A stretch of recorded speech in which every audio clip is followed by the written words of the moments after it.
Bonjour, vous écoutez Nouvelle Perspective, votre boussole dans un marché en pleine mutation. Je suis Nathalie Offreur, consultante en évolution professionnelle et multi-reconvertie.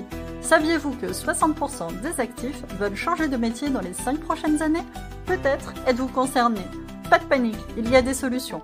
Chaque semaine, je vous aide à comprendre les tendances du web, à réussir votre reconversion et à surfer sur les transitions professionnelles. Nouvelle perspective, là où tout commence ou recommence pour vous. Bonjour et bienvenue sur Nouvelle Perspective. Aujourd'hui, on va parler de se reconvertir à l'heure des IA. Est-ce que l'humain va devenir obsolète? Petite spoiler alerte, non. Parce que tout n'est pas transformable, tout n'est pas remplaçable par des IA, par des robots, et fort heureusement. Cela dit, l'arrivée de l'intelligence artificielle combinée à la robotisation, forcément, on voit que ça prend de plus en plus de place dans nos vies professionnelles.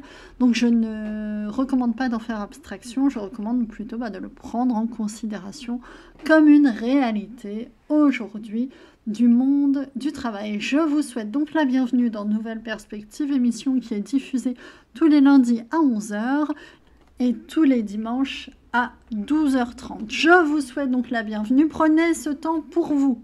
Que vous soyez dans votre voiture, au bureau ou peut-être encore dans votre lit. Aujourd'hui, ce que je vous propose, c'est un moment pour penser à l'impact des IA et pour regarder en face ce qui change dans le monde du travail. Parce que oui, ça change, et avec l'arrivée des intelligences artificielles, ça change vite, avec intensité, de manière parfois radicale, parfois pas du tout. Mais dans beaucoup de secteurs d'activité, en tout cas, l'intelligence artificielle s'insinue vite, très vite. Depuis quelques mois, peut-être quelques années déjà, ce mot revient partout, intelligence artificielle. Voilà, on ne va pas polémiquer sur le fait qu'il s'agisse d'intelligence ou pas. Voilà, c'est évidemment sujet à fond à débat. En tout cas, il y a de plus en plus d'IA, des IA dans les outils, dans les postes de travail, dans les titres des formations. On voit formation à l'IA pour ceci, pour cela. Et bien sûr, beaucoup d'intelligence artificielle dans les peurs et dans les imaginaires. Ça ne s'insère pas que dans les outils, mais aussi dans les fictions et dans les représentations. Et maintenant, on va parler d'IA dans les reconversions.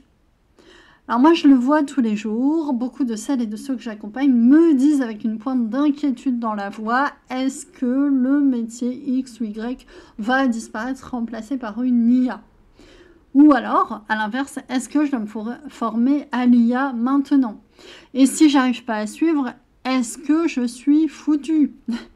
Déjà, j'étais pas très à l'aise avec l'informatique, mais si maintenant il faut se mettre à l'IA, comment vais-je me débrouiller?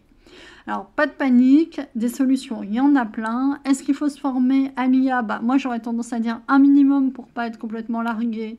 Oui. Est-ce que le métier va disparaître? Très peu de métiers vont totalement disparaître. Par contre, beaucoup de métiers vont être impactés. Même si je pense qu'il y a des métiers qui vont quasiment disparaître. Moi, je comprends ces questions que se posent les gens. Elles sont légitimes. Ces questions, je me les pose aussi. Je me les suis posées déjà par le passé. Et c'est pas juste une histoire de technique ou de logiciel. Donc, je vous comprends si vous vous interrogez sur ces sujets. C'est une histoire de place dans le monde du travail, la place de l'humain désormais en concurrence avec les intelligences artificielles. C'est aussi une question de sens du travail et aussi de dignité. Est-ce que vraiment on apporte encore une plus-value en tant qu'humain? Tout ça est terrible et soulève des questions existentielles, souvent fort dramatiques et pas toujours à juste titre, rassurez-vous. Alors, il faut savoir que les IA, c'est pas juste un outil qu'on apprend à utiliser, ou des outils, parce qu'il y en a plein des IA. C'est une nouvelle manière de produire du contenu, produire des produits, de penser, de décider, de communiquer parfois. Et parfois, ça nous remue. Ça nous renvoie à nous-mêmes, à nos limitations en tant qu'humains aussi, mais aussi ça nous renvoie à ce qu'on a de plus qu'une machine, fort heureusement. Alors aujourd'hui, j'ai envie qu'on prenne le temps de se poser cette question. Comment on se reconvertit dans un monde où l'intelligence artificielle devient omniprésente? Alors je vais utiliser le terme intelligence artificielle parce que c'est le terme utilisé par la plupart des gens, mais j'ai un ami qui les appelle simulation artificielle. Je trouve ça pas mal, puisqu'on voit qu'il s'agit de simuler, de copier le fonctionnement humain. Alors, est-ce qu'on doit tous devenir des techniciens, des codeurs, des experts en prompt, des ingénieurs prompt IA? Ou est-ce qu'il y a d'autres voies possibles, des voies plus humaines, plus conscientes et plus choisies? C'est de ça qu'on va parler ensemble aujourd'hui. Alors moi, je suis consultante en évolution professionnelle, certifiée France Compétences. Je ne suis pas ingénieure en data ni transhumaniste convaincue, rassurez-vous. Je suis une femme qui accompagne d'autres femmes, d'autres hommes pour changer de cap. Et je crois profondément que nous, les humains, on a un rôle à jouer, même et surtout dans ce monde qui s'automatise. Car nous sommes des êtres de relation avant tout. Je m'appelle Nathalie Offrère, vous écoutez Nouvelle Perspective sur Radio Libre Périgord 102.3 et cette émission a lieu tous les lundis à 11h et tous les dimanches à 12h30. Voilà. Donc on va parler de se reconvertir à l'ère des IA et on va se centrer sur la phase intérieure, c'est-à-dire ce qui se passe en soi quand tout semble évoluer trop vite. Il y a un moment que je reconnais bien, c'est celui où on commence à sentir que quelque chose ne colle plus sans avoir vraiment sans trop savoir quoi. Un léger flottement, un sentiment que le monde autour, il s'accélère. C'est vrai, on parle souvent d'accélération du monde, notamment du monde du travail. Le monde se transforme, se réorganise, mais en nous, ça ne suit pas forcément. On n'est pas des machines, comme dirait un ancien sous-directeur à moi. Peut-être que vous le ressentez, vous aussi, cette accélération, ce flou intérieur qui s'installe quand l'extérieur donne le sentiment de changer trop vite. Alors on entend tous qu'il faut s'adapter, se réinventer, monter en compétence, saisir les opportunités de l'IA. Alors s'il y a bien une chose qui ne manque pas, ce sont les injonctions. Mais au fond de nous, c'est pas si clair, ni au fond de vous, ni au fond de moi. Et puis il y a cette petite voix discrète qui dit « Je ne comprends pas tout, mais je sens que je ne peux pas continuer comme avant. » Ah, c'est pas de la panique, c'est plus subtil. C'est l'impression d'être en décalage, d'être dépassé parfois par toutes ces technologies. Des fois, on a eu un peu de mal à prendre le tournant de l'informatique, Internet, et maintenant, il faut s'adapter aux IA, il y a les smartphones, ça fait beaucoup. On a aussi parfois l'impression de ne plus être à sa place. Alors moi aussi, je l'ai déjà vécu. Je me souviens, un matin, je venais de tester un outil d'IA pour générer du contenu, et c'était fluide, c'était rapide, c'était bluffant. Moi qui avais tellement galéré auparavant, mais quand j'ai refermé mon ordinateur, j'ai ressenti un vide étrange à l'intérieur. Comme si ce que je savais faire depuis des années n'avait finalement plus vraiment de valeur. Un peu comme si la machine avait volé ma voix et qu'il fallait maintenant que je m'invente une autre manière d'être utile professionnellement.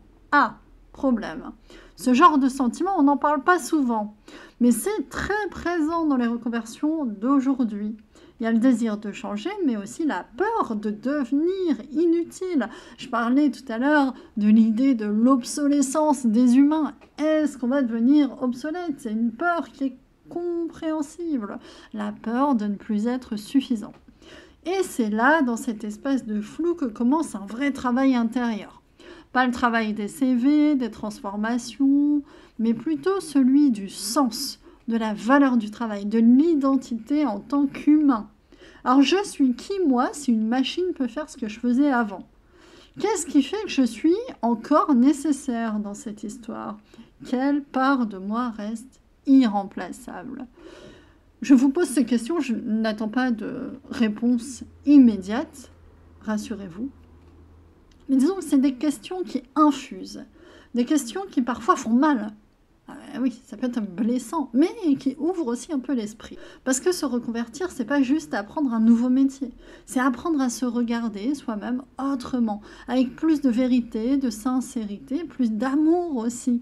Parce que bah oui, en tant qu'humain, on a nos limitations, on peut se sentir un peu nul face à un outil comme l'IA, mais ce n'est pas justifié. Alors peut-être que cette espèce de moment de flottement, là, de flou, ce doute sur notre valeur, cette perte de repère, peut-être que c'est juste le début d'un nouveau regard sur nous-mêmes. Juste le début, finalement, d'un nouveau regard sur nous-mêmes en tant qu'humains. Et pourquoi pas? Alors bon, c'est quoi se reconvertir à l'heure des intelligences artificielles? C'est vrai.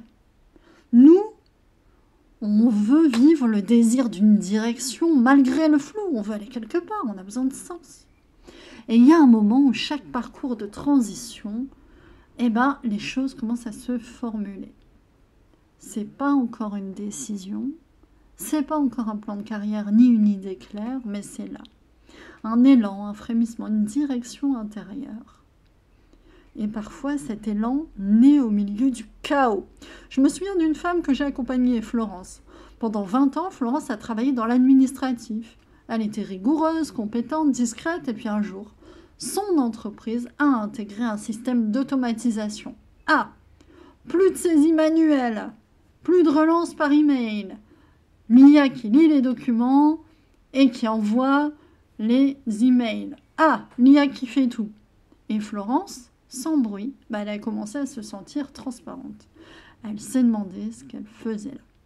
Alors elle aurait pu s'effondrer ou faire une grosse colère, partir en colère en se disant c'est quoi cette histoire et aller protester contre l'arrivée des IA, ce qu'on peut tout à fait entendre légitimement. Ce qui est un mouvement que je pense beaucoup de gens vont faire, protester contre l'arrivée des IA, notamment pour des raisons sociales, économiques, etc. Mais ce qui a aussi un peu un caractère de lutte contre la réalité, puisque les IA, elles sont là, quoi. Et elles sont aujourd'hui utilisées. C'est comme ça. Bon. Donc je disais, elle aurait pu s'effondrer, partir en colère, mais ce qu'elle a fait, c'est un peu différent, Florence, et c'est intéressant. Florence, elle a commencé à écrire le soir pour elle des souvenirs, des récits de famille. Bon, Florence, c'est quelqu'un qui aime bien écrire. Des fragments de vie.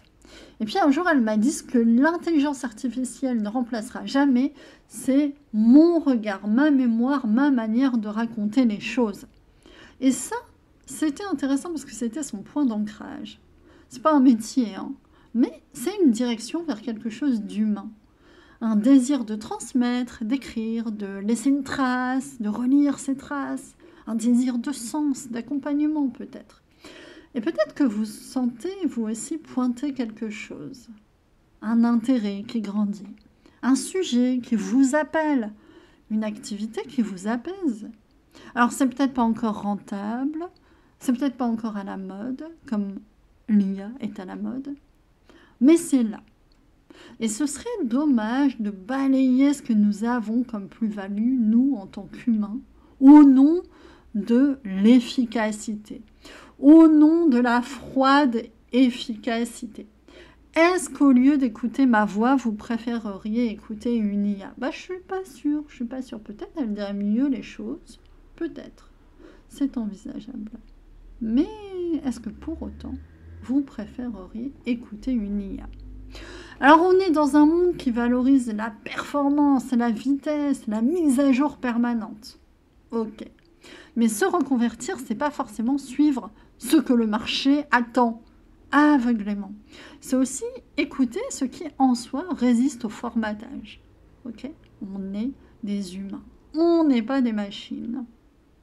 Je ne dis pas qu'il ne faut pas se former aux outils, bien au contraire. Vraiment, c'est important de ne pas se laisser larguer en termes de compétences. Mais je dis aussi qu'il faut savoir se reconnecter en soi à ce qui fait sens, ok, pour nous, en tant qu'être humain.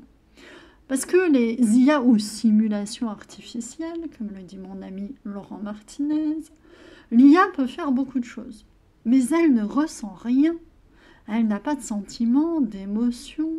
Sa mémoire, c'est de l'information, mais c'est pas de l'émotion. Elle n'a pas des doutes, elle n'a pas des rêves. Elle peut faire des choses qui ressemblent à de la création. Ok, mais c'est pas incarné. Ce n'est pas vivant, contrairement à nous et à tout le règne du vivant. Vous, oui, vous rêvez, vous doutez, vous ressentez, moi aussi d'ailleurs. Et parfois, c'est dans le doute, dans la peur, dans l'ambivalence que naît un élan profond, un élan vital, un élan puissant. Celui qui dit « Et si je faisais quelque chose qui me ressemble vraiment ?» C'est vrai, même si ça fait peur, même si on ne sait pas encore vraiment comment, même si l'entourage ne comprend pas ce qu'on fait. Alors, est-ce qu'il y a en vous un désir vivant, je dis bien vivant, incarné, qui résiste au bruit du monde? Un désir qui persiste malgré la peur de se tromper. Prenez le temps d'écouter ce désir. Et à un moment donné, vient le moment d'agir, passer à l'action. Pas forcément tout plaquer, pas forcément prendre une décision spectaculaire, mais un premier pas. Un petit geste vers ce qui nous appelle. Ce premier pas, souvent, il nous coûte. Parce qu'il vient mettre en mouvement ce qui était resté en veille en nous pendant longtemps. C'était vivant, mais c'était en dormance. Ce premier pas, il vient bousculer un équilibre, même bancal, mais connu. Je me souviens d'un homme, Marc, il avait toujours travaillé dans la logistique. Un homme organisé, méthodique, fiable. Et puis l'IA est arrivée dans son entreprise.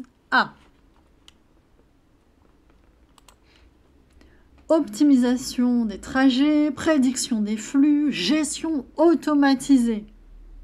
En quelques mois, son métier s'est vidé de sa substance. Et Marc, mon client, il aurait pu se résigner. Mais un jour, il s'est inscrit à une formation en permaculture. En permaculture, vous me direz, c'est pas un truc rentable, non? Est-ce que c'est vraiment techno-compatible? Eh bien, il l'a fait. Permaculture. Et il m'a dit, pour la première fois depuis des années, je sens que je fais quelque chose qui nourrit le monde et pas juste une machine. Le vivant. On y revient.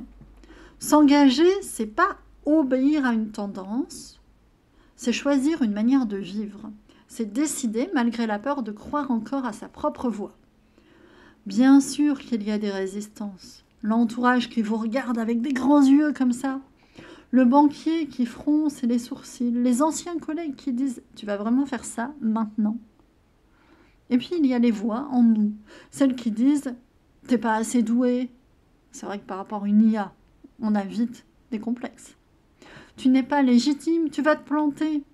Ok, ces voix, elles font partie du processus. Elles ne sont pas là pour vous détruire. Elles sont là parce que vous quittez une zone de confort, une zone connue. Donc ça réveille quelques peurs, évidemment. Et c'est normal d'avoir peur quand on ne sait pas encore où on met les pieds.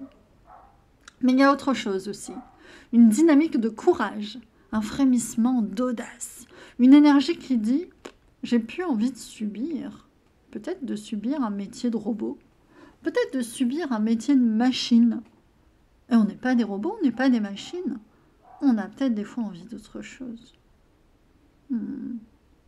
Quand on commence à agir, même petit, tout autour de nous réagit.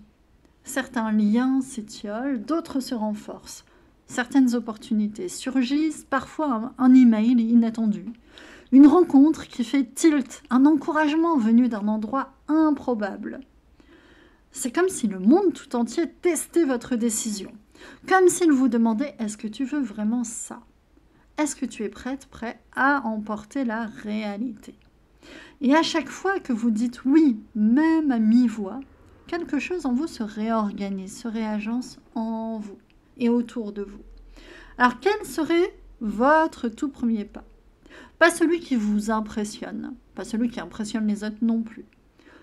Un premier pas qui vous aligne avec vous-même. Peut-être c'est écrire également, comme ma cliente. Peut-être c'est rencontrer quelqu'un. Peut-être arrêter un projet aussi qui vous vide de votre énergie. Vous avez le droit d'y aller à votre rythme, mais vous avez surtout le droit d'y aller si vous le souhaitez. Et puis vient un autre moment. Celui qui paraissait flou devient plus solide.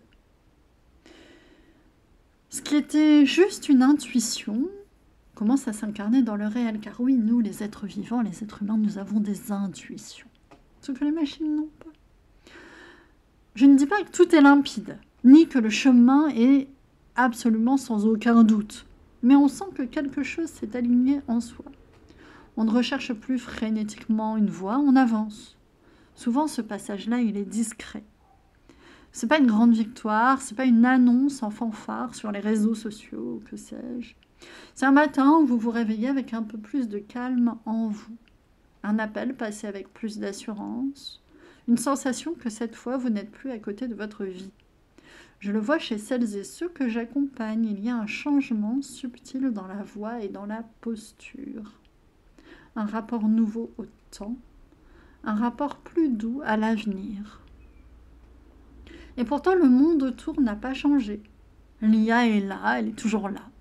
Les algorithmes continuent d'apprendre mieux que nous, souvent, et des nouveaux outils apparaissent chaque semaine. Mais quelque chose en vous s'est stabilisé parce que vous avez trouvé votre centre. Parce que vous avez compris que votre valeur ne se négocie pas à coup de mise à jour. Votre valeur n'est pas là, en tant qu'humain. Et que dans ce monde technologique, vous avez une voix unique en tant qu'être humain. Peut-être qu'un jour, vous utiliserez l'IA dans votre métier. Peut-être pas. Mais ce qui compte, ce n'est pas la machine, c'est votre intention. C'est votre éthique. C'est votre manière de faire relation. Moi, je crois que l'avenir a besoin d'humains debout. Pas seulement compétents, mais sensibles et conscients. Et capables de dire « je suis là et voilà ce que j'ai à offrir » en tant que personne. Si vous êtes dans cette phase de réajustement, de réinvention de soi professionnelle, je vous invite à bien vous entourer, à parler, à chercher du soutien si vous avez des doutes. C'est ce que je propose dans mes accompagnements. Pas des reconversions clés en main, mais un espace pour comprendre ce qui change en vous et comment le transformer en force. Comment transformer son humanité en force. N'hésitez pas à m'écrire si vous ressentez le besoin d'échanger sur ces thèmes ou simplement pour y voir plus clair. Voilà. Je vous remercie infiniment d'avoir écouté cette émission. J'interviens bientôt au sommet de la reconversion qui a lieu toute la semaine du 2 juin. Donc allez sur les réseaux sociaux, vous cherchez Nathalie Auffrère, vous allez trouver toutes les manières de vous inscrire au sommet de la reconversion qui a lieu en ligne.